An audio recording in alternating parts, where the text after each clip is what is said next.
அனைவருக்குமே வணக்கம்.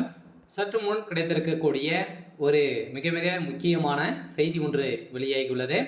சற்று முன் முதல்வர் ஸ்டாலின் இரவோடு இரவாக திகார் சிறையில் அடைப்பு, இது மாதிரி பார்த்தீங்கன்னா செய்திகள் வெளியே இருக்குது. இப்போ முதல்வர் ஸ்டாலின் அவர்கள் பார்த்தீங்கன்னா தலைமையில் நடக்கக்கூடிய அமைச்சரவை மாற்றத்திலேருந்தே முதல்வர் ஸ்டாலின் அவர்களுக்கு பார்த்தீங்கன்னா பின்னிருந்து நிறைய பேர் வேலை செஞ்சுட்டு வராங்க. பார்த்தீங்கன்னா இப்போ முதல்வர் ஸ்டாலின் அவர்கள் அவருடைய கதை முடியக்கூடிய அளவுக்கு தான் இப்போ சம்பவம் மேலே சம்பவம் நடந்துட்டு இருக்கு.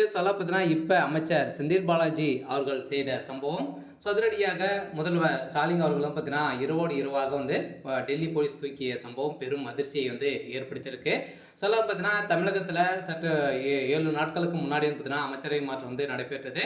அதிலும் பார்த்தீங்கன்னா அமைச்சரவை பதவியிலிருந்து பார்த்தீங்கன்னா செந்தில் பாலாஜி அவர்களும் பார்த்தீங்கன்னா ராஜினாமா செய்த சம்பவம் பெரும் அதிர்ச்சியை ஏற்படுத்தி இருந்தாலுமே அமைச்சர் பொன்முடி அவர்களும் பார்த்தீங்கன்னா இருவருடைய பொறுப்பும் பறிக்கப்பட்டு புதியவராக பொறுப்புகள் ஏற்பதற்கான ஏற்பாடுகள் நடந்துட்டு இருக்கு. இருந்தாலுமே அரசு அதிகாரிகள் மற்றும் திமுகவினரும் பார்த்தீங்கன்னா கருத்து கணிப்பினர் வெளியிட்ட அறிக்கையில் பார்த்தீங்கன்னா இப்போ செந்தில் பாலாஜியுடைய பேரும் அதே மாதிரி பொன்முடி அவர்களும் பார்த்தீங்கன்னா நிறைய வழக்குகள் இருக்கக்கூடிய காரணத்தின் அடிப்படையில் திமுகவுக்கு நிறைய அவப்பெயர்களை ஏற்படுத்தக்கூடிய நபராக இருவருமே இருந்த காரணத்தால் பார்த்தீங்கன்னா இப்போ அமைச்சரை திமுகவுடைய கூட்டணியிலிருந்தே நீக்கப்பட்ட காரணத்தின் அடிப்படையில் இப்போ செந்தில் பாலாஜி அவர்களும் பார்த்தீங்கன்னா டாஸ்மாக் கூடிய நிறுவனத்தில் நடந்த ரெய்டின் அடிப்படையிலும் அதே மாதிரி பார்த்தீங்கன்னா ஒரு அதில் செய்த மெகா ஊழல் அடிப்படையில் 40,000 கோடி மெகா ஊழல் நடைபெற்றது அப்படின்ற மாதிரி மறைமுகமாகவே டேட்டா வைத்திருந்தாங்க. இருந்தாலுமே குறைந்தபட்சம் 1000 கோடிக்கு மேலே மெகா ஊழல் நடைபெற்றது அப்படின்னு அமலாக்கத்துறை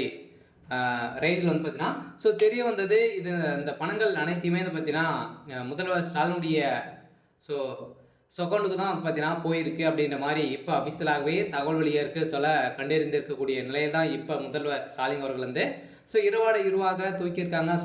செந்தில் பாலாஜி அவர்கள் பார்த்தீங்கன்னா ஒட்டுமொத்த கதையும் முடிச்சிருக்காங்க.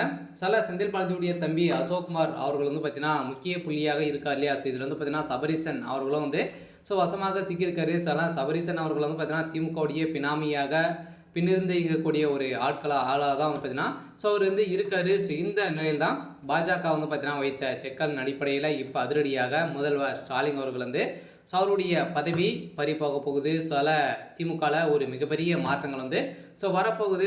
இப்போ முதல்வர் ஸ்டாலின் அவர்கள் இரவோடு இரவாக கைது செய்யப்பட்டிருக்காரு.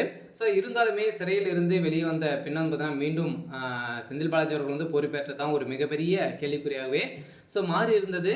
இதன் அடிப்படையில் தான் உச்சநீதிமன்றம் பார்த்தீங்கன்னா இப்போ 2 ஆப்ஷன்கள் கொடுத்து செந்தில் பாலாஜியுடைய பதவி பறிக்கப்பட்டு இப்போ முதல்வர் ஸ்டாலின் அவர்களுக்கு செக் வைத்திருக்காங்க.